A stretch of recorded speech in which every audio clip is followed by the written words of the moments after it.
नमस्कार, आप देख रहे हैं न्यूज़ वन इंडिया और मैं हूं आपके साथ अर्चना गुप्ता। लोकसभा स्पीकर का चुनाव एनडीए के पक्ष में गया और ओम बिरला को लोकसभा स्पीकर चुन लिया गया।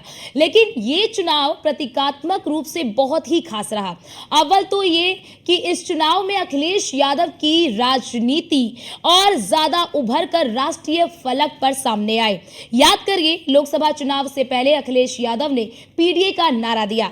सपा के परंपरागत एमवाई समीकरण से उलट पीडीए का नारा काम कर गया, जिसका नतीजा ये कि समाजवादी पार्टी 37 सीटों के साथ 18वीं लोकसभा में देश की तीसरी नंबर की सबसे बड़ी पार्टी बन चुकी है। ऐसे में इसी पीडीए का परीक्षण एक बार और किया गया। स्पीकर चुनाव के बहाने ही इसका परीक्षण किया गया। 8 बार से सांसद यानी कि साफ तौर पर कह लीजिए कि 8 बार के सांसद के सुरेश को स्पीकर पद के लिए चुनाव लड़वाना असल में अखिलेश यादव की रणनीति का ही एक्सटेंशन रहा। और के सुरेश चुनाव भले ही हार गए, लेकिन इस बहाने इंडी अलायंस ने पीडीए की अहम कड़ी दलितों को साधने में कोई कसर नहीं छोड़ी।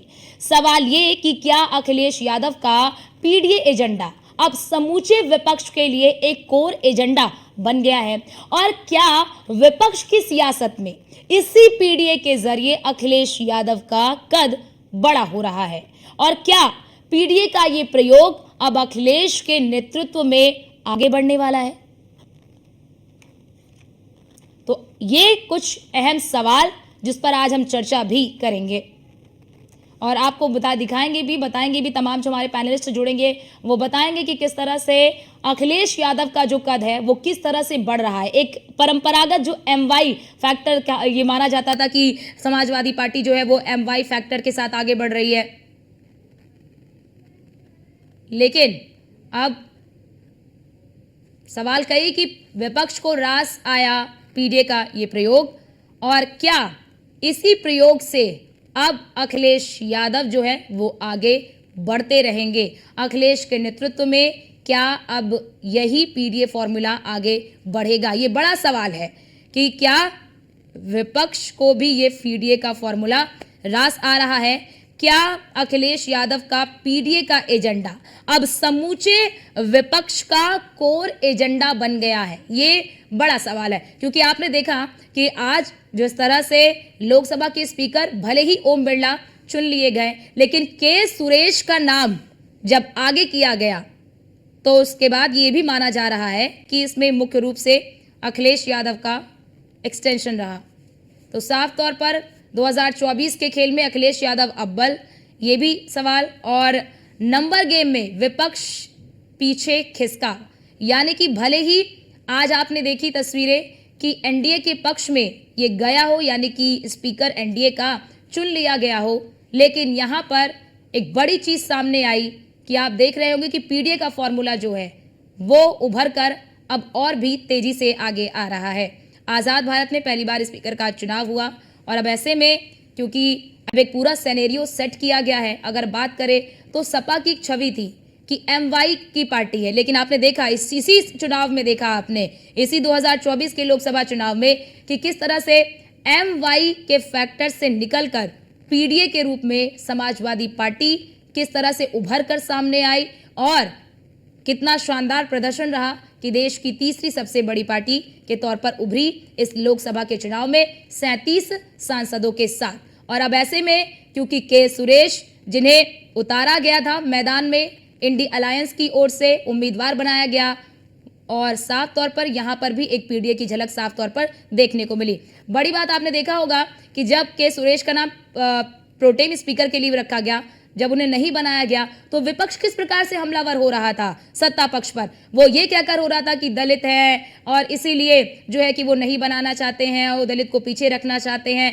तो इस तरह से वो सत्ता पक्ष को घेरने की कोशिश कर रहे थे।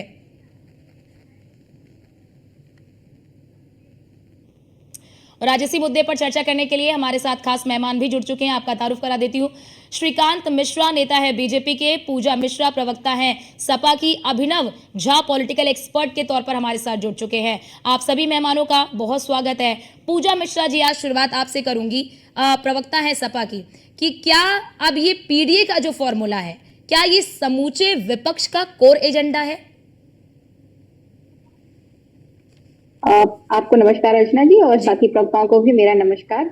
ये जो आप कह रहे हो ना, पीडीए का फॉर्मूला है या समूचे जो है विपक्ष का कोर फॉर्मूला है, ऐसा नहीं कहा जा सकता। आप ऐसे कह सकते हो कि जो जमीनी मुद्दे हैं ये उसका फॉर्मूला है, और समूचे विपक्ष का जो हमारा इंडिया अलायंस हुआ है वो मुद्दों को लेकर ही हुआ है। और हम मुद्दों को लेकर ही लड़ रहे हैं। हम वहां पे सदन से लेकर, सड़कों से लेकर सदन तक जो जनता के मुद्दे हैं जिसपे जो है भाजपा चर्चा नहीं करना चाहती। माननीय प्रधानमंत्री जी जब पहले दिन भी आते हैं सदन के, तो भी मीडिया से मुखातिब होते हैं। मुखातिब होते वक्त वो 50 साल जो गलत हुआ था, गलत था, तो गलत की बात करते हैं। अच्छी बात है, जब जो गलत हुआ गलत की बात करिए, पर जो वर्तमान में गलत हो रहा है उसकी चर्चा भी नहीं करते।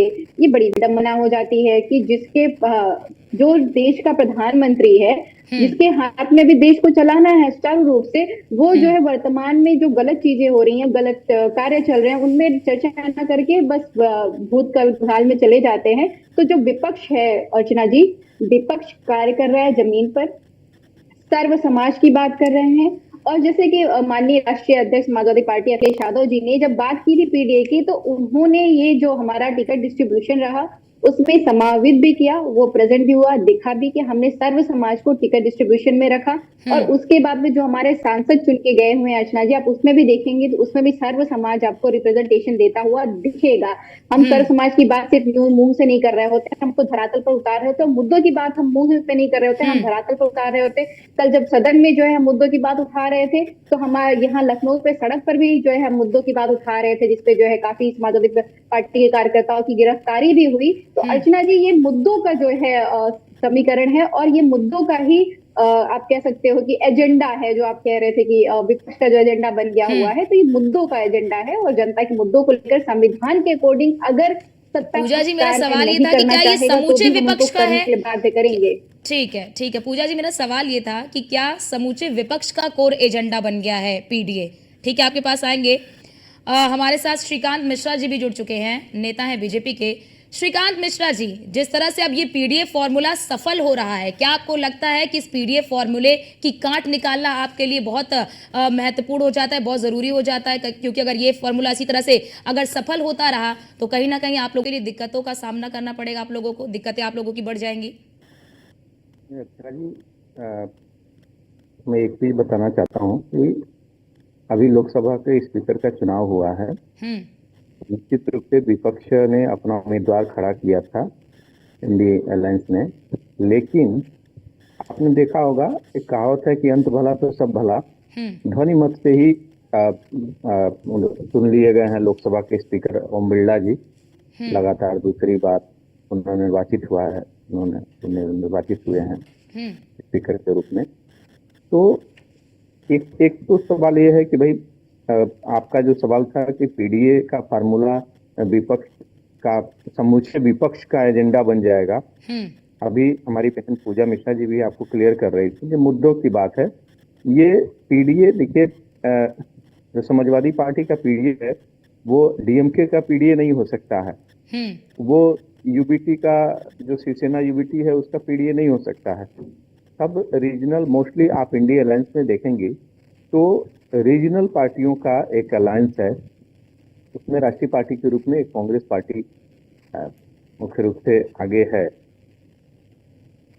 भारतीय जनता पार्टी या एनडीए, ये जब से 2014 से एनडीए की गवर्नमेंट बनी है तब से सबका साथ, सबका विकास, सबका विश्वास, इस फार्मूले पर एनडीए की पूरी गवर्नमेंट 10 साल चली है और आगे भी इसी मुद्दे पर चलनी है। प्रधानमंत्री जी ने, अर्चना जी, प्रधानमंत्री जी ने इस बार सदन की शुरुआत होने से पहले ही स्पष्ट कर दिया था कि ठीक है कि बहुमत हमारे पास है, एनडीए के पास बहुमत है, लेकिन हम सहमति से सरकार चलाएंगे।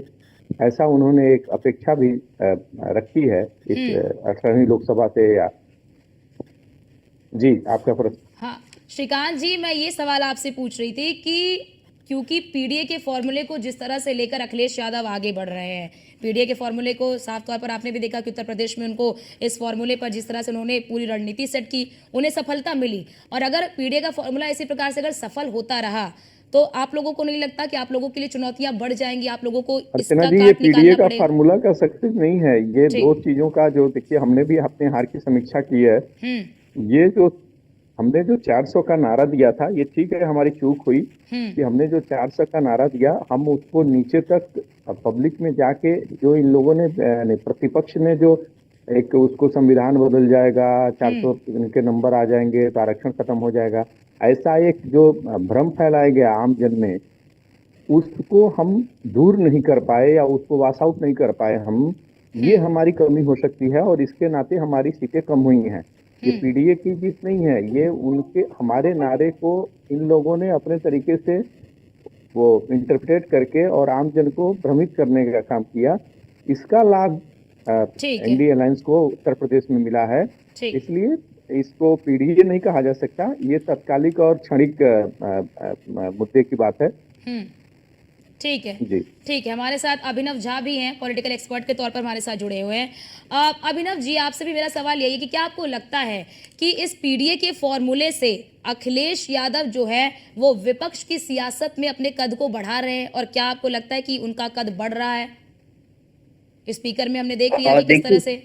देखिए अर्चना जी, जिस प्रकार से लोकसभा के अध्यक्ष पद के उम्मीदवार के लिए जिस तरीके से आज चुनाव हुए, आपको भी पता है, हमें भी पता है कि यह लोकतंत्र के इतिहास में पहली बार ऐसा हुआ है कि जब चुनाव करवाया गया है लोकसभा के अध्यक्ष पद के लिए। मैं टेक्निकलिटीज की थोड़ी बात करता हूं, फिर अखिलेश यादव जो आपने सवाल पूछा है उस पर भी आऊंगा। जब मैं संविधान के अनुच्छेद 93 में जाऊंगा तो वहां पर यह प्रावधान है कि लोकसभा के अध्यक्ष और उपाध्यक्ष दोनों के लिए चुनाव करवाया जा सकता है। लेकिन इससे पहले जब मैं पुराने लोकसभा के अध्यक्ष पद और लोकतांत्रिक व्यवस्था में गौर करूंगा तो अभी तक चुनाव नहीं हुए थे। सर्वसम्मति से या तो फैसला किया जा रहा था या दोनों दलों के आपस में एक बॉन्डिंग होती थी और उस पर लोकसभा के अध्यक्ष पद का चुनाव हुआ करता था। तो मेरे समझ से जो पहली बार चुनाव हुआ है, यह इसको आगे भी कंटिन्यू किया जाना चाहिए, क्योंकि मैं संवैधानिक चर्चा पे जब बात करता हूं, मैं संवैधानिक आधार पे जब बात करता हूं, तो ये लोकतंत्र को एक मजबूती प्रदान करता है। जीत हार तो दूसरा पहलू है, लेकिन इस तरीके का चुनाव लोकतंत्र के लिए सर्वथा उचित है। दूसरा प्रश्न जो आपने पूछा अखिलेश यादव पर, कि अखिलेश यादव का कद इस वजह से बढ़ेगा या नहीं बढ़ेगा, देखिए यह तो आने वाले समय में पता चलेगा। लेकिन जिस तरीके से अखिलेश यादव ने खास करके उत्तर प्रदेश में भी लोकसभा चुनाव में जिस तरीके से नतीजे आए और भर करके वो सामने आए, और अब जाकर के एक विपक्ष को मजबूती प्रदान करने का जो प्रयास कर रहे हैं, देखिए क्योंकि यहां पर किसी एक दल को बहुमत तो मिला नहीं, विपक्ष में भी, और उसके बाद जिस तरीके से विपक्ष में भी बहुत सारे ऐसे दल हैं कि जो 35 सीट 37 सीट, और इंडियन नेशनल कांग्रेस जो कांग्रेस की है वो 100 सीटें, तो कुल मिलाकर के देखा जाए तो 220-210 के आसपास का आंकड़ा पहुंचता है। तो अब सबसे बड़ी चुनौती यह होगी कि आने वाले 5 साल में विपक्ष किस मजबूती के साथ, किस एकजुटता के साथ खड़ा रहता है, और उसके लिए किसी ना किसी को सूत्रधार बनना पड़ेगा। मुझे लगता है कि अखिलेश यादव इसी दिशा में आगे 5 साल की रणनीति सोच करके वह चाह रहे हैं कि विपक्ष एकजुट रहे, क्योंकि जब विपक्ष एकजुट रहेगा तो आने वाले समय में संसद में भी जिस तरीके से चर्चाएं होंगी, जिस तरीके से परिचर्चाएं होंगी, वो महत्वपूर्ण होंगी। अभिनव झा जी, क्या आपको लगता है कि यहाँ पे जो पीडीए फॉर्मूले जिसकी हम बात भी कर रहे हैं, क्या आपको लगता है आप जो ये कह रहे हैं कि सूत्रधार बनने की प्रयास अखिलेश यादव की ओर से किया जा रहा है, तो क्या इसमें पीडीए एक महत्वपूर्ण भूमिका निभा रहा है? बिल्कुल, इसमें तो कोई संशय नहीं है कि इसमें महत्वपूर्ण भूमिका निभा रहा है। लेकिन फिर यही सबसे बड़ा प्रश्न यह है कि आने वाले 5 साल में, अभी तो मैं यूनाइट देख रहा हूं, लेकिन किसी मुद्दे पर, किसी पर्टिकुलर चीजों पर जब संसद में बहस होगी, उसमें कितना साथ देती है विपक्ष, यह भी देखने वाला सवाल होगा, यह बहुत बड़ा सवाल होगा। ठीक है, ठीक है। पूजा जी, क्योंकि देखिए हम लगातार पीडीए के मुद्दे को लेकर बातचीत कर रहे हैं, क्या आपको नहीं लगता कि पीडीए अगर विपक्ष का कोर मुद्दा बन जाता है, पूरे विपक्ष का, समूचे विपक्ष का, पूरे इंडिया ब्लॉक का अगर कोर मुद्दा बन जाता है तो ये विपक्ष को और मजबूती प्रदान करेगा। अर्चना जी, मैंने शुरू में भी कहा कि मुद्दों की बात है तो पीडीए तो कोर मुद्दा है ही। पीडीए कोर मुद्दा कैसे नहीं है? पीडीए में आप अगर माननीय राष्ट्रीय अध्यक्ष अखिलेश यादव जी का आपने जो है पीडीए का फुल फॉर्म भी सुना होता है, आदमी इंटरप्रिटेट कर रहा होता है अपने अपने तरीके से। तो पिछड़ा, दलित, अल्पसंख्यक, आधी आबादी, अगड़े, क्योंकि पूजा जी मेरा सवाल आपसे इसलिए है क्योंकि इंडिया गठबंधन, एक मिनट सुन लीजिए पूजा जी, मैं थोड़ा एलुब्रेट कर दूं। मेरा सवाल आपसे इसलिए ये है क्योंकि इंडिया गठबंधन में आप देख रहे होंगे कि बहुत सारी पार्टियां ऐसी हैं जो क्षेत्रीय पार्टियां हैं, मोस्टली सब क्षेत्र पार्टियां ही हैं। तो ऐसे में क्या आप देखेंगे टीएमसी के अलग मुद्दे होंगे, एमके स्टालिन के अलग मुद्दे होंगे, केजरीवाल के अलग मुद्दे होंगे। तो इसीलिए क्या आपको लगता है कि पीडीए अगर कोर मुद्दा बन जाता है तो विपक्ष को कहीं ना कहीं एक मजबूती प्रदान होगी? और क्योंकि आप लोग लगातार इसी बात को लेकर विपक्ष को टारगेट भी किया जाता है क्योंकि तो मुद्दे ही अलग है, इन्होंने तो अपना घोषणा पत्र भी अलग अलग सबने घोषित किया। अर्चना जी, पहली बात तो ये समझना पड़ेगा कि अलायंस क्यों होता है। देखिए, विचारधारा सेम होने पे अलायंस नहीं होता। जितनी भी पार्टियां हैं सबकी विचारधारा अलग अलग है, मुद्दे सेम है, तब जाके अलायंस हुआ है। तो ये तो मान के चलिए इंडिया अलायंस अगर हुआ है, इसका मतलब जितनी भी पार्टी हो, चाहे वो छोटी हो, पहली बात तो छोटी बड़ी क्या होती है, क्षेत्रीय पार्टी हो चाहे नेशनल पार्टीज हो, तो वो सारे के सारे जो घटक दल है सबके मुद्दे सेम है, विचारधारा सेम अलग होती है। विचारधारा अलग है तभी तो पार्टियां अलग अलग है। हम सेम मुद्दे पर हैं, देश हित के मुद्दे पर हैं। आप ये कह रहे कि अगर टीएमसी है उसका ऑब्वियसली वेस्ट बंगाल में जो मुद्दा होगा वो उत्तर प्रदेश में शायद ना हो, जो हो सकता है कि हरियाणा में मुद्दा क्योंकि सदन में पूजा जी, सदन आप सदन की क्योंकि कार्रवाई चल रही है यहाँ पर नहीं होगा तो मुद्दा तो डिफरेंट रहेगा ही रहेगा। बोलिए। और अर्चना जी, जैसे कि बार बार कहते हैं ना कि हमारा मैनिफेस्टो अलग रहा, ये तो अच्छी बात है ना, क्योंकि जो सेंटर का मैनिफेस्टो बनता है अर्चना जी, उसमें जो स्टेट के जो कोर मुद्दे होते हैं वो कहीं ना कहीं ड्रॉप आउट हो जाता है। तो इससे क्या हो कि एक जो सेंट्रल पार्टी ने हमारा अपना बना, उसमें पता चले कि हाँ सेंटर में एक एज ए सेंटर क्या चीजें पता चल जा रही है। और जो हमने जो लोकल पार्टीज ने या फिर जो स्टेट पार्टीज थी, अलग अलग पार्टीज ने जो अपने जो है मैनिफेस्टो बताए, तो वो हम ऐसा तो नहीं कि नहीं हम अलग अलग कार्य करेंगे, वो और मुद्दों को एलाबोरेट करता हुआ, उसमें और मुद्दों को ऐड करता हुआ, ऐसा नहीं। आप अगर उठा करके देखेंगे तो सारे मुद्दे ऑलमोस्ट सेम थे। हाँ, रीजनल मुद्दे जो थे, जो हो सकता है कि कांग्रेस पार्टी के ना रहा हो उनके मैनिफेस्टो में, वो हमने ऐड कर रखा हुआ था। ऐसे ही अलग अलग जो भी जिन्होंने अपने जो है निकाले थे मैनिफेस्टो, उसमें ऐड किए हुए थे। और मैं एक जवाब देना चाहूंगी अर्चना जी भाजपा के प्रवक्ता को, कि भाजपा के प्रवक्ता जी ने कहा कि हमने जो है फेक नैरेटिव सेट किया और हमने ये कहा कि हम आप 400 लेकर के आएंगे तो आप संविधान बदल देंगे। हमने नहीं कहा, लल्लन सिंह जी ने कहा। आपके प्रत्याशियों ने खुले मंचों से कहा और आप उसको कंडेम नहीं कर पाए, आप एक्शन नहीं लिए। आपकी पार्टी ने क्यों एक्शन नहीं लिया पता नहीं, पर लेना चाहिए था। जब जो है, अब आप सोचिए, आपके प्रत्याशी महोदय माइक से खुले मंच पर ये बताते हैं कि अपर सदन में 75% जो है अटेंडेंस होनी पड़ेगी, उनकी साइन होनी पड़ेगी, लोअर सदन में सबकी प्रेजेंस होनी पड़ेगी, उनकी साइन होनी पड़ेगी। इस कदम तक जाके संविधान बदलेगा।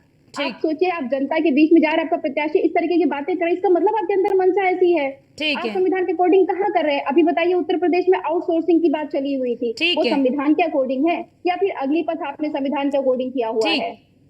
ठीक है श्रीकांत जी, पूजा मिश्रा जी ने जो कहा है उस पर जवाब दीजिए, उसके बाद में आती हूँ अभिनव झा जी आपके पास। पूजा जी की बात का जवाब देना चाहूंगा। ये जो बात करी लल्लू सिंह जी, जो लोकसभा के प्रत्याशी थे हमारे अयोध्या सीट से, ये उनका जो बयान था वो चुनाव के अभियान से पहले का था और पर्टिकुलर एक लोकसभा के थी।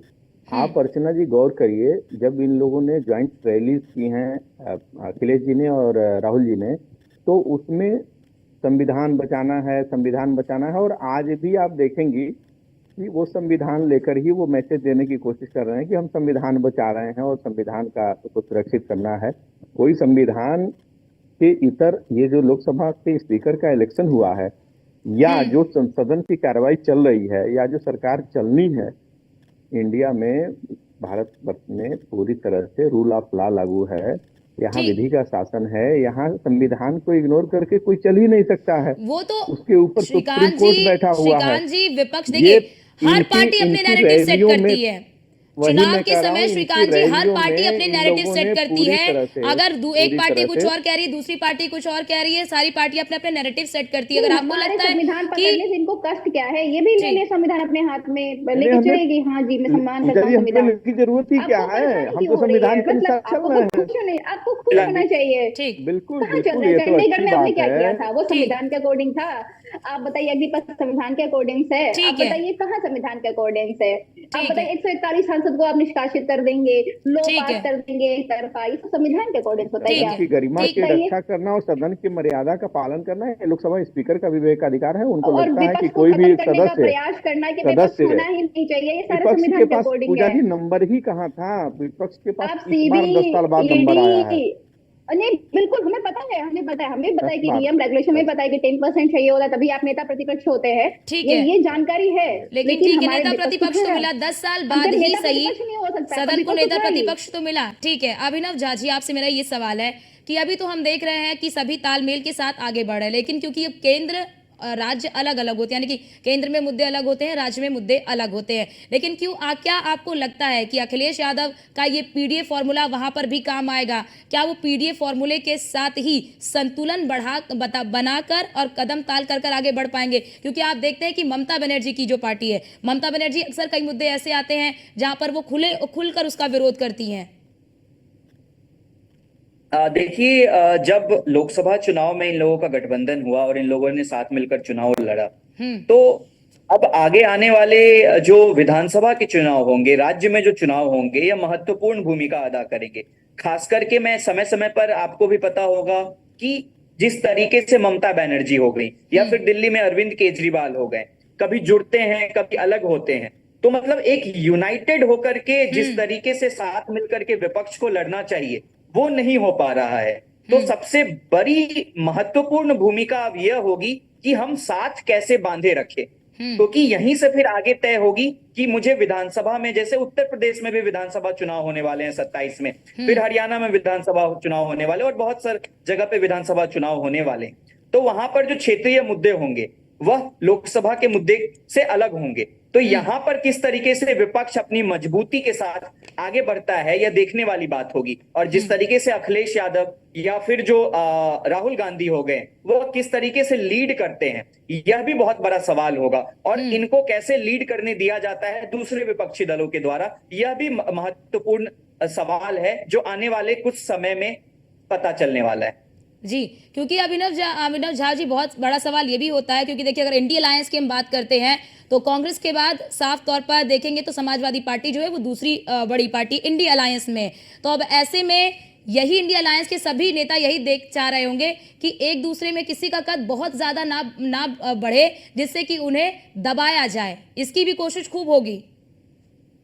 बिल्कुल बिल्कुल, इसमें कोई दो राय नहीं है, क्योंकि पहले का भी इतिहास आप उठा करके देख लेंगे, जब किसी भी विपक्षी दल में से किसी एक पर्टिकुलर दल को बहुमत नहीं आया 2004 के बाद, जब 2004 और 9 को छोड़ दिया जाए, क्योंकि वहां पर जिस तरीके से विपक्षों ने, जिस तरीके से कांग्रेस ने और भी दलों को साथ बांधे रखा, और मनमोहन सिंह 10 साल के लिए प्रधानमंत्री के पद पे थे, लेकिन उससे पहले जब देखेंगे तो कोई भी प्रधानमंत्री भी बना तो 2 साल, 1.5 साल, 2.5 साल का कार्यकाल पूरा नहीं कर पाया। तो ये बहुत बड़ा सवाल है। ठीक है श्रीकांत जी, अगर विपक्ष इसी प्रकार से मजबूत रहा, जिस प्रकार की मजबूती अभी तक देखने को मिली है, तो कहीं ना कहीं आपको नहीं लगता कि आपके लिए मुश्किलें बहुत ज्यादा आगे बढ़ेंगी? विपक्ष मजबूती के साथ हर आपके फैसले का विरोध करता हुआ भी नजर आएगा, आपके लिए हर स्तर पर, हर स्टेज पर चुनौती पेश करेगा।